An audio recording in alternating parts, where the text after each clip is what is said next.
Wrth straffaglu dynnu ei got drwchus, pwysodd Dditectif Bedwyr Campbell ymlaen dros ei ddesg i astudio'r nodyn oedd yn aros amdano. Gwelodd yn syth o'r llawysgrifen taw ei hen gyfaill Sargeant Thomas Jones Thomas oedd yr awdur. Darllenodd Bedwyr y neges sawl gwaith yn ceisio deall y llythrennau bach bler. Oriel Bangor eisiau ti ffonio nôl. Eisiau siarad am rhywbeth yr enw Tywyllwch y Fflamau?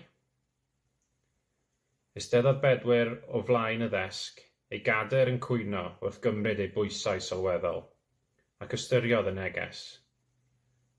Tywyllwch y Fflamau? Roedd hynna'n... Be mae'r Saeson yn alw fe?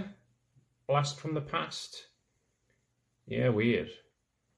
Doedd e heb feddwl am yr achos yna ers blynyddoedd bellach.